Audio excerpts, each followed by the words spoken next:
Good afternoon, ladies and gentlemen, and I welcome all of you to the second segment of these revised 2024 Cwiki readings, and we cut to Chris's psyche. Now, the important things to detail, especially about what goes into these, is that we've learned a lot about what Chris thinks physically and mentally, not just about himself, but about other people. But you also want to talk about the method behind his madness.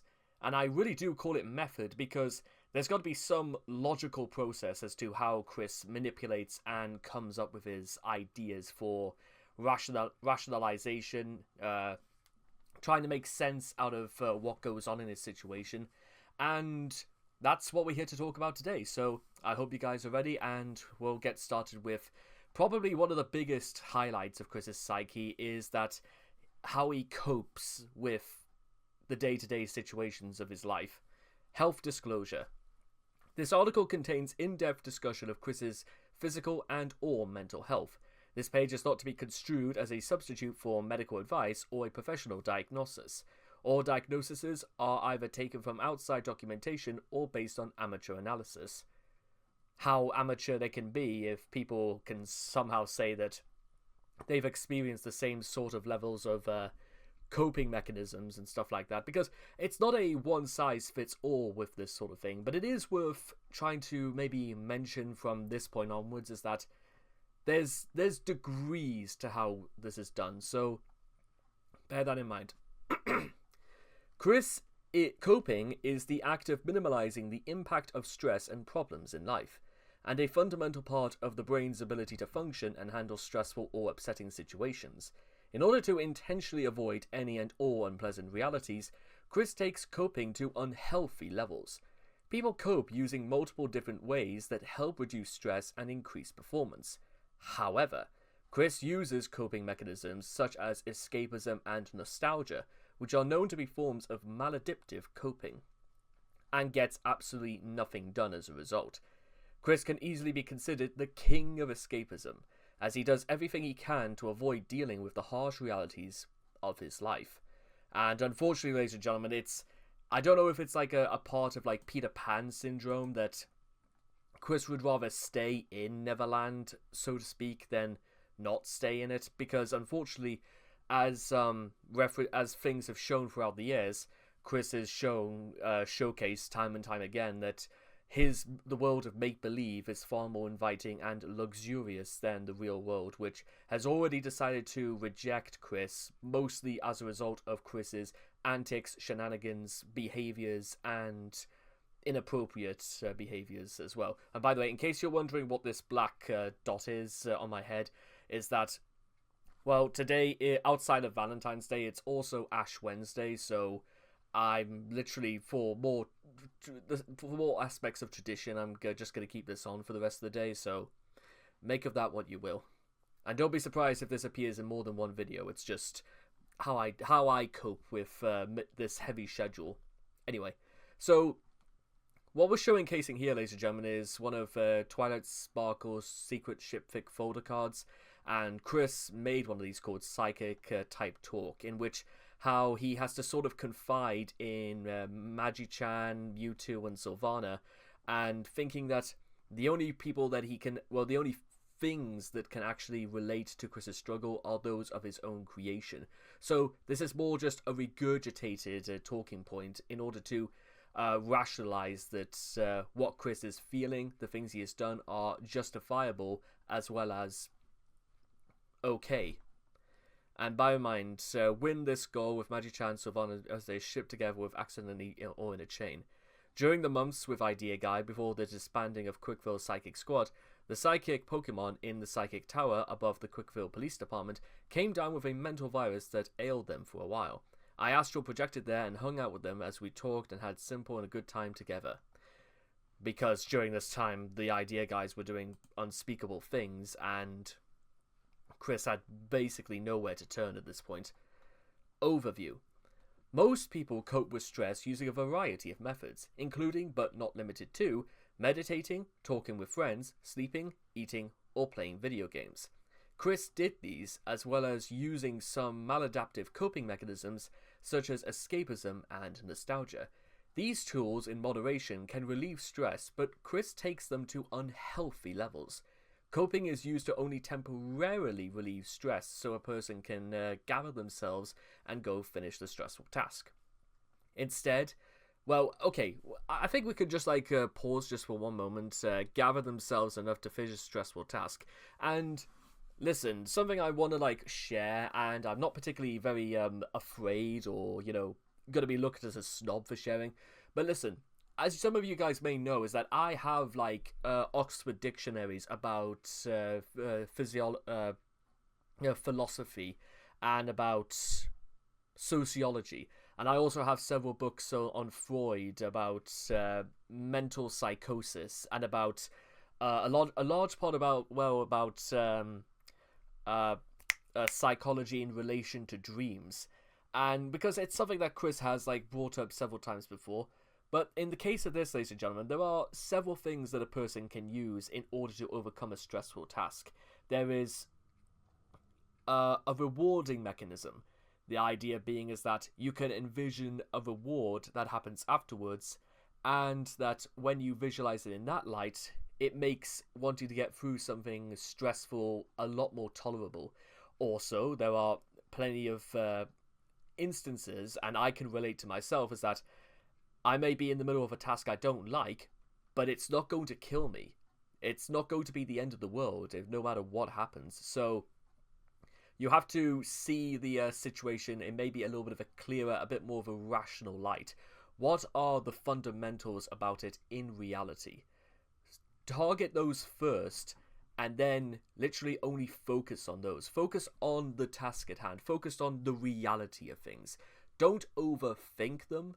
Just know the very, very basics that you may not like something, but it's got to be done. And as soon as it's done, you're free to do as you wish, or think as you wish.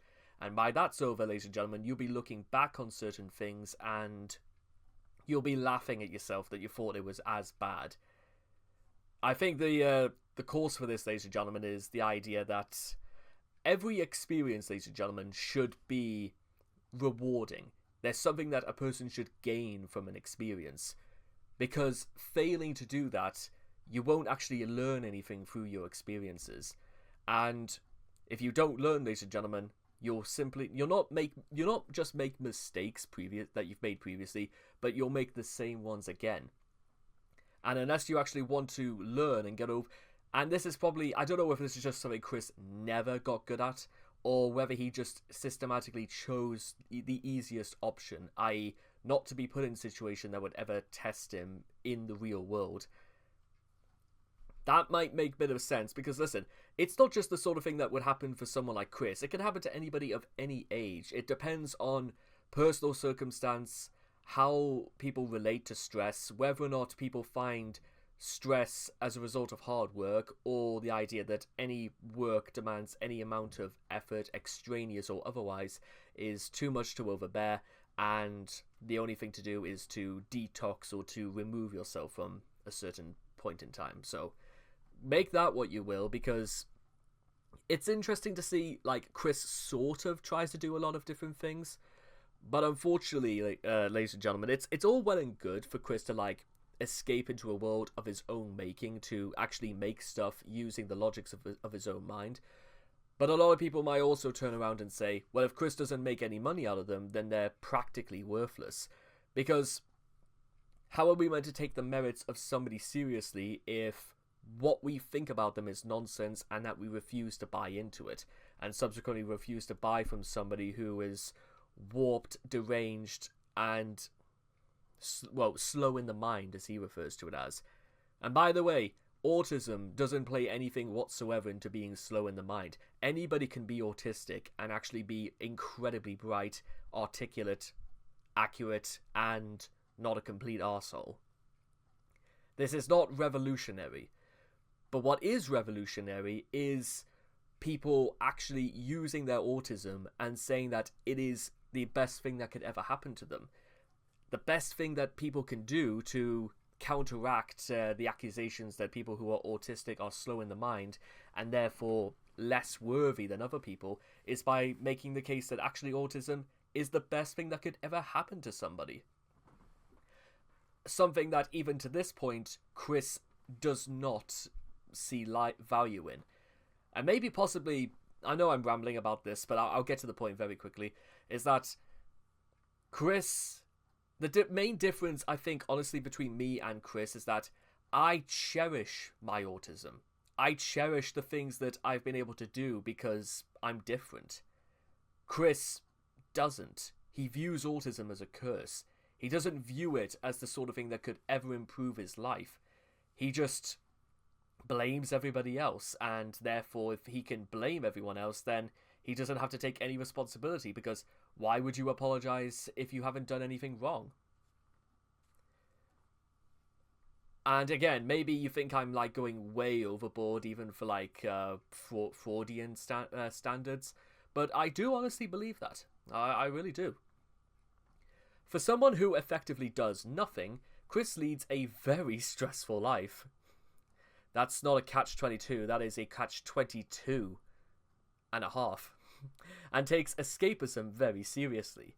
The most notable example of escapism includes Cwikville, a fictional city that Chris believes to be real, along with his imaginary friends. And no, that is not role-playing.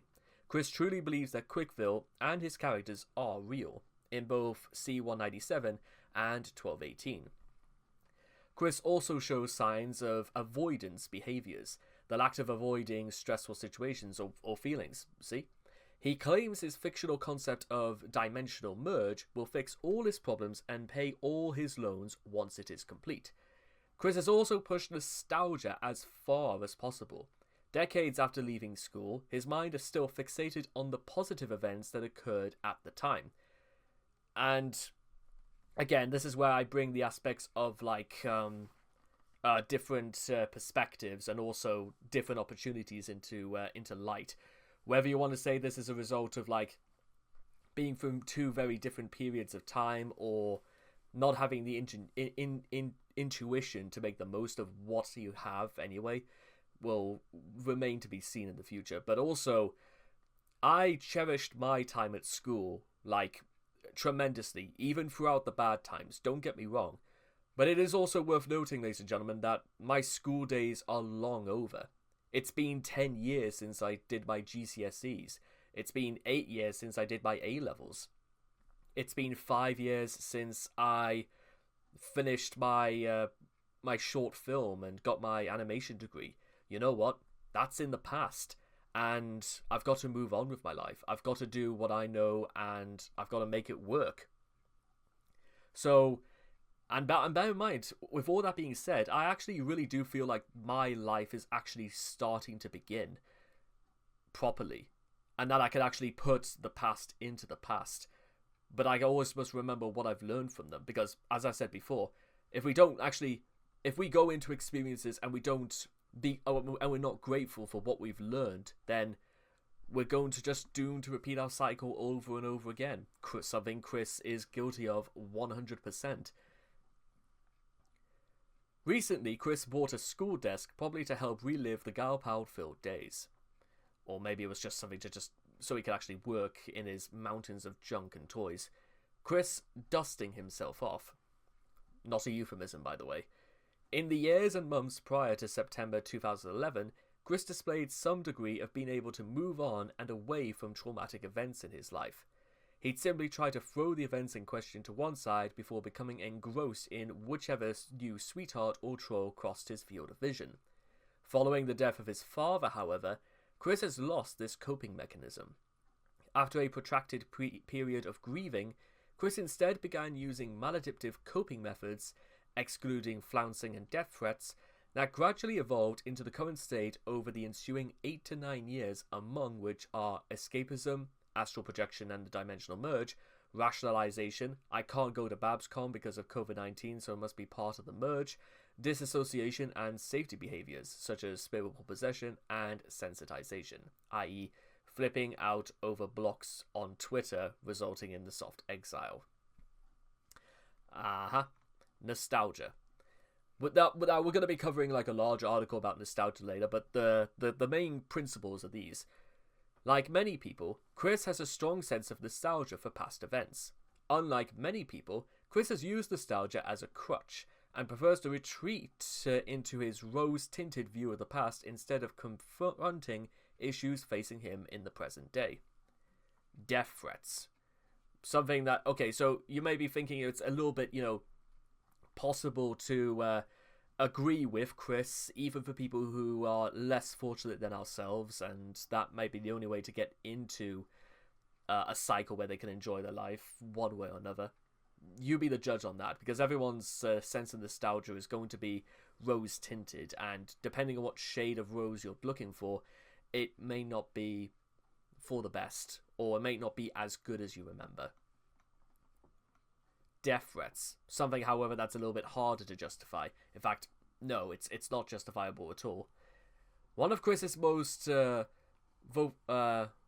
vociferous coping mechanisms, and one that, alongside flouncing, predates the newer examples. Chris genuinely believes that wishing death on people is a valid coping mechanism / response to stressful situations. Recipients of these death threats include trolls of the classic era, such as Clyde Cash, Vivian G, Liquid Chris, Jack Thaddeus, and Alec Benson Leary. Well, we could also throw Mao and Evan as well, but, former United States President Donald Trump and Vice President Mike Pence, former friend Megan Schroeder, and every employee at Sega, just to name a small number of them. My only thing I can really say to this is that a large part of these are people that have crossed Chris's field of vision, who refuse to give him what they want, which is either consent or their beck and call. Other times, these things could have been ignored anyway if Chris just simply chose to ignore them. He had the choice to walk away. He had the choice to not do the things that he did. He had the choice to be calm about the situation.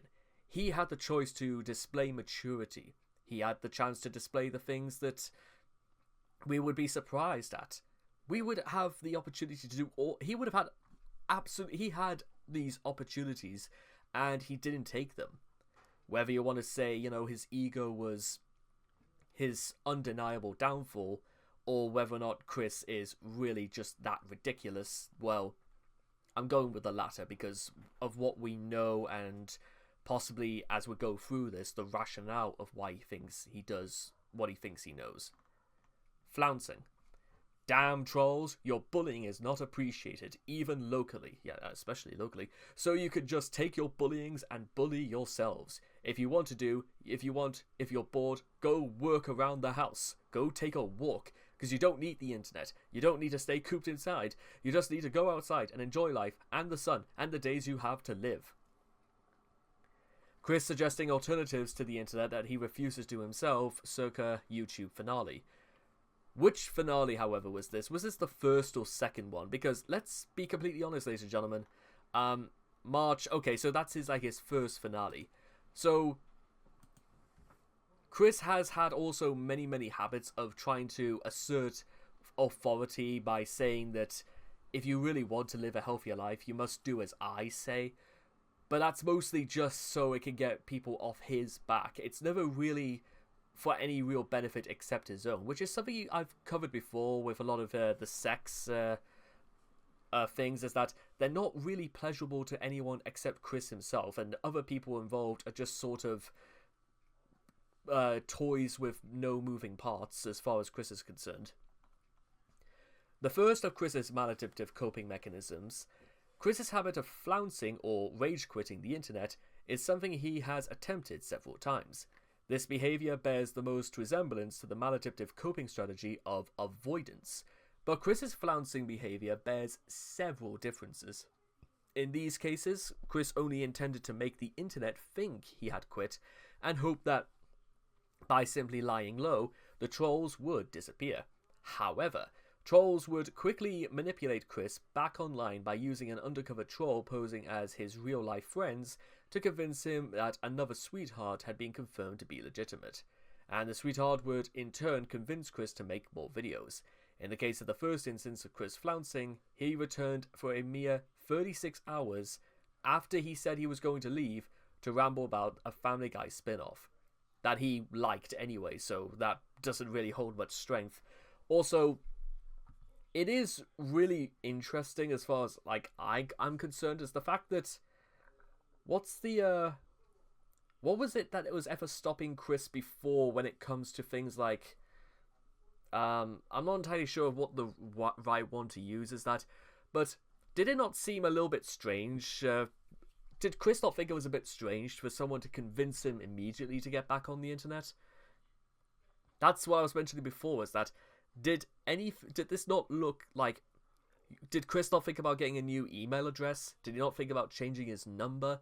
You know, doing things to make sure that, you know, even people who were that committed and who were that much of weens as far as 2010 was concerned, to have really thought if it was worth the effort to get Chris back into the spotlight. So yeah, I'm not entirely convinced that Chris just sort of, he only did it because people were interested and it might be his only real source of interaction, even though it was a very much puppet/puppet master dynamic. Escapism. Chris has long used escapism as a maladaptive coping mechanism against reality. Even in his younger adult years, Chris took escapism to unhealthy levels, such as believing to have imaginary friends and magic powers, especially in moments of stress, like during Mary Lee Walsh's confrontation over his attraction signs. Chris's habit of escapism greatly ramped up in the years following his father's 2011 death. By 2017, he was invested further in trying to learn psychic powers and believed that imaginary friends like Magi-chan were tangible and dancing with him at the 2017 BronyCon. Once again, I can't just straight up say whether or not Chris was like that far off the deep end that he thought, yeah, why not? Or rather, if it's just sort of, it was inevitable that these things were going to be coming out into the open. In late 2017, the Idea Guys exploited Chris's habit of escapism to brainwash their beliefs over his fantasy world, followed by a parade of copycats. As a result of their manipulation and even the attempts by the guard dogs to repair some of the damage that the Idea Guys had dealt to Chris's psyche, Chris opted to retreat further into the wreckage of his imagination, and the fantasies associated it, now believing in concepts such as polyamorous marriage, the dimensional merge, and the CPU goddesses. The only thing I kind of also wanted to add, ladies and gentlemen, in terms of this is that some of you may be remembering about the video that Chris posted immediately when he came home from BronyCon, and how he was like talking to one pony called Flufflepuff, and he just seemed to emboss a lot of mannerisms you would expect from a child more than anything. And I'm not entirely sure if I did like part, that was like part of part 56, and I talked for like nearly 10 minutes about how, whether you want to say it's a result of, you know, his autism or his lack of treatment, or just what 10 years at that point of degeneration and of unchecked mental psychosis would do to a person. But a lot of these things probably need to get their own videos in their own right, so we'll continue. Role-playing. Chris has a history of role-playing. He role-played in front of Mary Lee Walsh as Solitude and read out a speech for her. In a phone sex conversation, Chris role-played as Solitude for sexual pleasure. In the 2010s and beyond, he role-played to escape reality. His first escapist roleplay was of Uzume Tanobushi at the beginning of the Idea Guys saga. Uzume, by the way, was a character from the Hyperdimension Neptunia video game V2 Victory Generation or something like that. I have that. I do have that. In fact, actually, to be honest,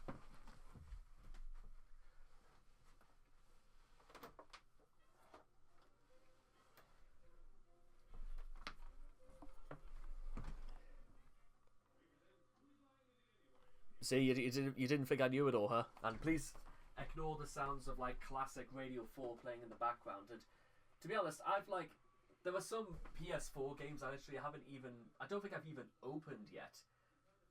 Was the only problem about getting a PS4 when I was just starting college, but... Ah well, what can you do? He also uses his sock puppet account, Magi-chan, for role-playing as Magi-chan. How Magi-chan types without a body is something only Emmanuel would know, or the god giving bear. He started to roleplay as Solitude from the 15th of April 2020. He claimed to be possessed since the 31st of March 2020. And as you might suspect, it was a coping mechanism for the cancellation of BabsCon. On the 19th of April 2020, Chris appeared on a live stream where he asked the host to refer to him as Solitude in Chris's body, which is just strange, to be honest, because this is something that Chris sort of like flip-flops back and forth, and it makes so little sense about the things he says and does about this, and there's just no explanation for any of these. It sounds like Chris basically talking to himself and going mad just for the sake of entertainment. But I don't think it's entertainment, because I don't really think Chris has the mental fortitude to communicate to his audience that he knows fine well he's talking out of his arse, but make of that what you will. I'm going to have to learn how to stop saying that as well. And by the way, for what they're worth, these are just dates and the rationales about why Chris was role-playing as them. To give a speech to the extreme, sexy time with a 90... This is during Blue Spike. Part of being brainwashed. Chris doing it of his own volition. By the way, Chris repeatedly signed his name on the Chris Chan Solitude on court documents relating to his March 2018 trespassing charge, despite it not being his legal name, though no action was taken by court staff on the matter. I don't know if courts... Well, I imagine they probably would. Revisions might have been made to the law about giving false information since 2018, but we'll wait and see about that. It might vary from state to state, but there you are. Despite it not being his... Okay, here we go. And then Magi-chan, when he was on... he was pseudo-interacting with Jacob Sockness. And then, of course, it goes to... this is because he couldn't go to BabsCon as a result of COVID, and promises not to return to his body until somebody incomprehensibly time travel scenario plays out in Chris's head.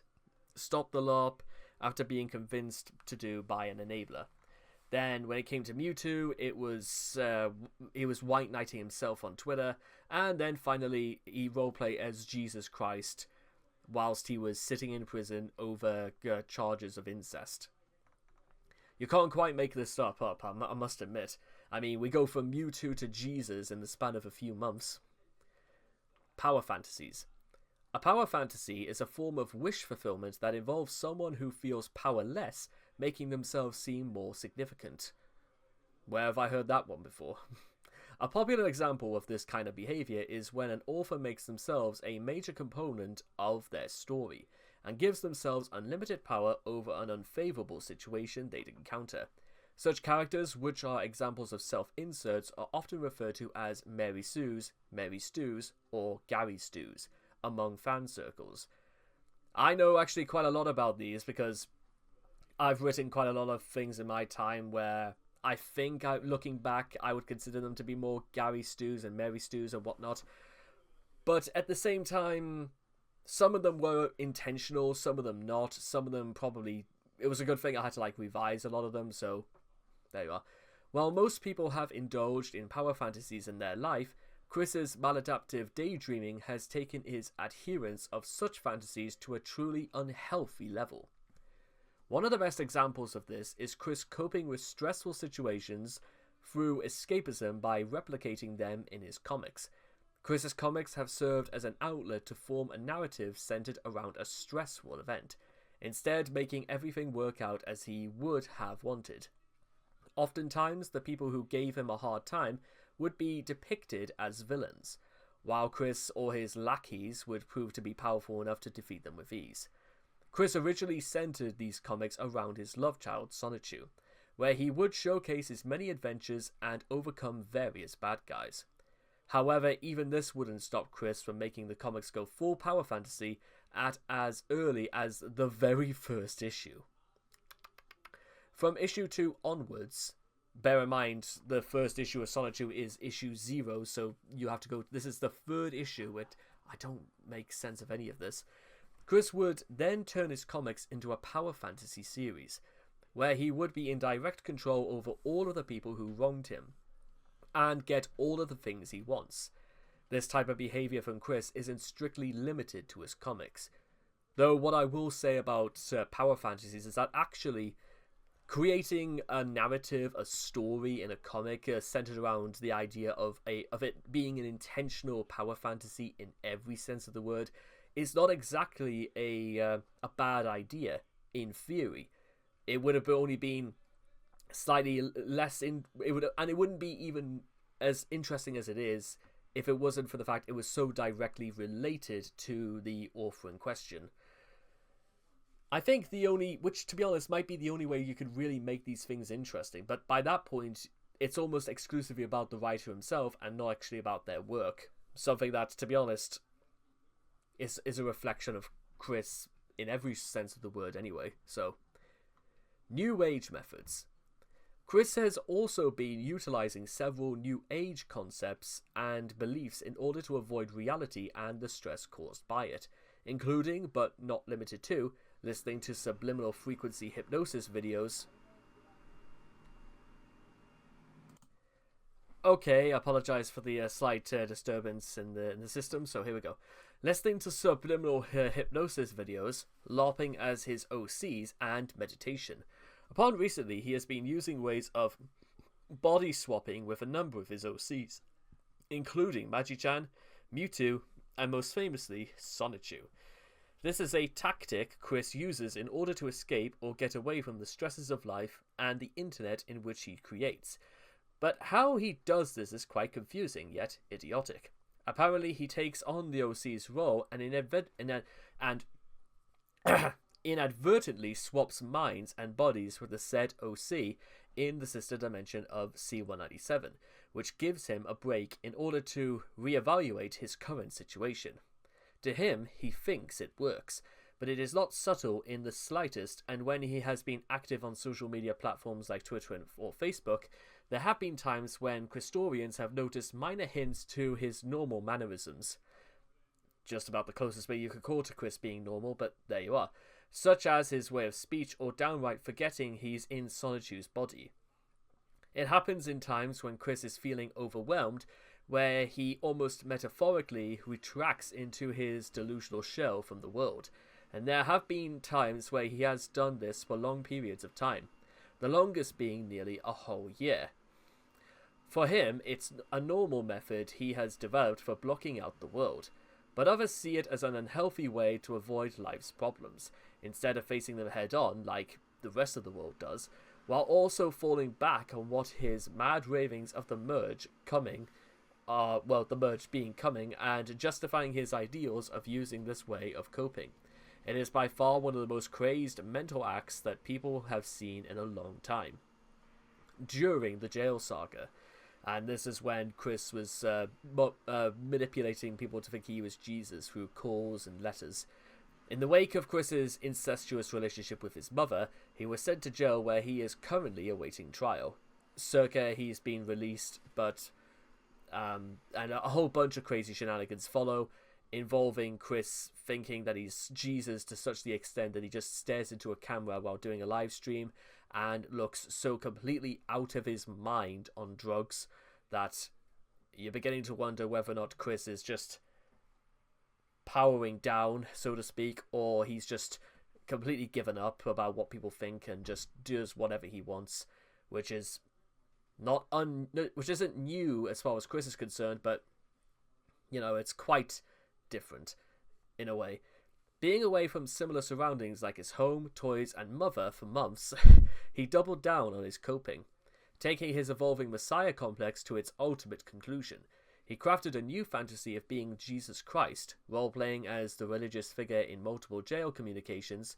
He also continued his fantasies of living out the life of a cartoon hero, interacting with imaginary friends and battling the forces of evil. I'm really doing well, very well. I'm literally fighting a whole bunch of demons and villains and everything. And I'm defending the cities, saving the world multiple times, and answering prayers and all that. Phew, I'm definitely not lazy. You gotta love how Chris just felt the need. I think M.K's trying to call me and stuff like that, but yeah, Chris trying to convince people he's not lazy is the sort of thing that, well, your guess is as good as mine as well as it works, because, again, just because Chris says he isn't, doesn't mean he actually is, so take that with a grain of salt. And that, ladies and gentlemen, is going to do it as far as Chris and his coping mechanisms go. Because Chris seems to think that he can solve all his problems by either just ignoring them, dealing with them by being passive-aggressive, or just straight up trying to cut all communications from the world from any semblance, including the absolute failures of his own life, he thinks that just pretending to be someone else is going to cure all his immediate problems, or whatever Chris technically wants at the moment. So, I hope you guys have learned something from this, and I cannot wait to see all of you guys again in the next video. Take care, and bye-bye for now.